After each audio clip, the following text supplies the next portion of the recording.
Yun, magandang umaga mga peeps. So, first day natin sa work at blessing. Kasi nag-i-snow din. So, kita nyo kanina no, yung una kong trabaho, nagpala ako. So yun, samahan nyo ako sa pagpunta ko sa first day ko sa trabaho. At nag-alarm na, go to work na daw. So, yun, malalaman natin, makikilala ko yung mga colleagues ko, syempre. Tapos, syempre, first day, orientation, kung ano yung mga, kung saan ako lulugar, saan yung computer or laptop ko. Tapos, ayun, and I'm so excited. Samahan niyo ako. At medyo kinakabahan, na-excite syempre. At lalo na meron pang another challenge. Maglalakad tayo sa snow. Let's go! Oh no! Kiss muna natin yung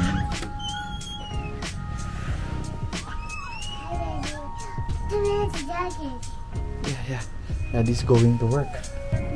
Love you. Aww. Miss ako ng asawa ko, pati ng anak ko. Bye-bye. Naglalakad na ako papunta ng bus stop. At 9 AM pa naman yung call time namin sa trabaho.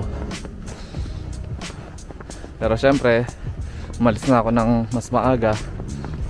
Now is 7:20 AM para mga isang oras yung biyahe kapag nagko-commute. At least mas maaga tayo ngayon. Mga 8:30 lang nandun na ako, 30 minutes before the call time. Malamig, pero ngayong nag-i-snow, -1 pa lang naman. And feels like, I think probably -5 or -6. So ito yung nilalakaran, madami pang hindi naka-low. Yan,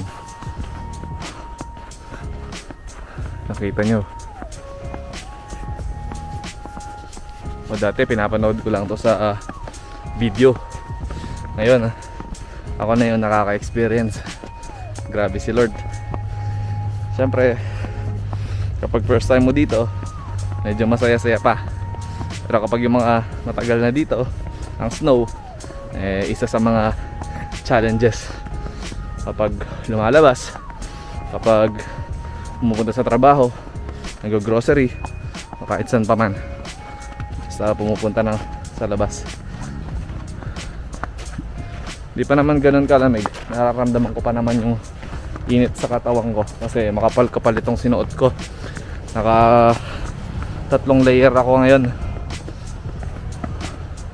Meron akong inner thermal wear, tapos meron din akong sweater na pangalawa, tapos ito meron akong makapal na down jacket.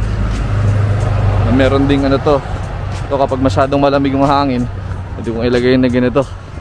Mukha akong ano, mukhang aso. Joke lang.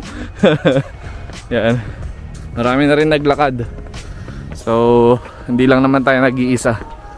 So yan yung view natin kapag pumupunta tayo ng work na may snow.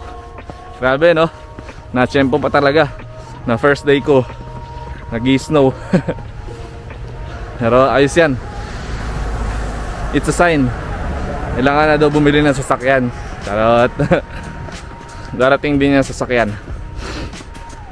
Pero syempre, it's a good thing na na-experience kong mag-commute na nag-i-snow.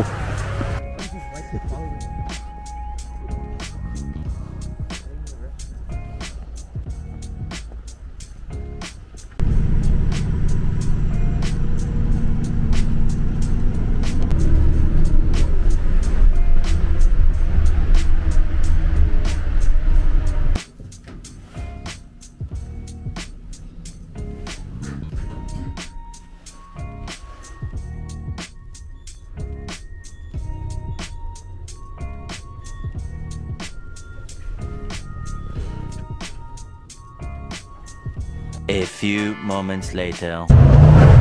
So mga peeps, pauwi na tayo galing trabaho, galing first day. Wow, ayos ang first day natin. So, syempre, pag first day, chill pa lang.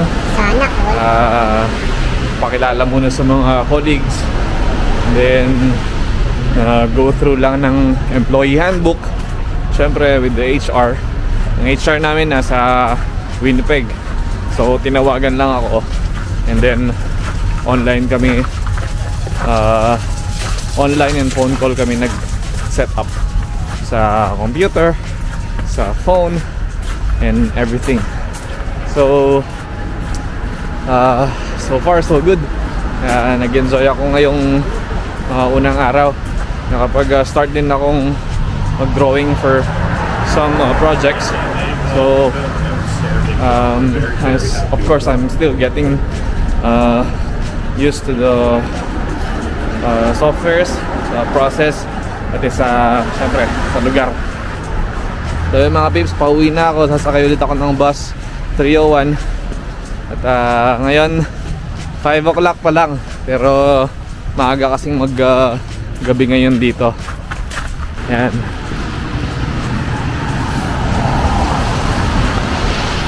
Mukhang mababait naman yung mga colleagues ko. At syempre, magkakaalaman pag tumagal. Syempre, tayo naman mga Pinoy, wala naman problema sa atin eh. Madali naman tayong mag-adjust.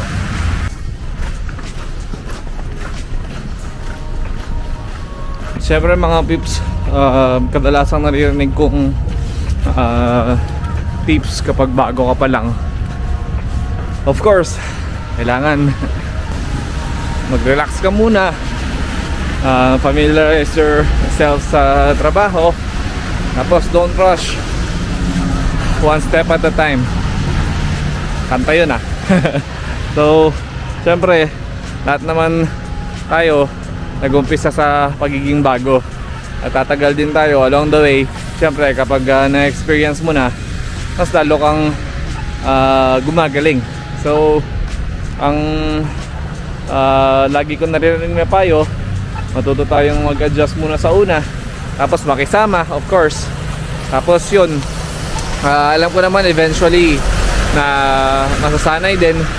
At of course, different ang working culture dito, pero ma-update ko pa kayo kapag mas tumagal na ako.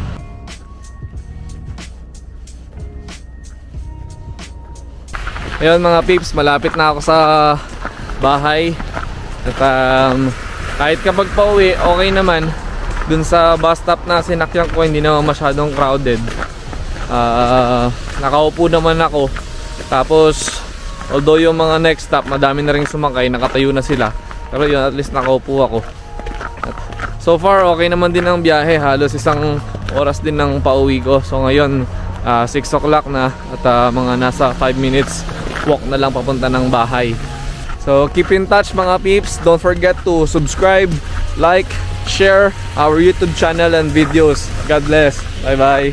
Colossians 3:23-24. Whatever you do, work at it with all your heart, as working for the Lord, not for human masters, since you know that you will receive an inheritance from the Lord as a reward. It is the Lord Christ you are serving,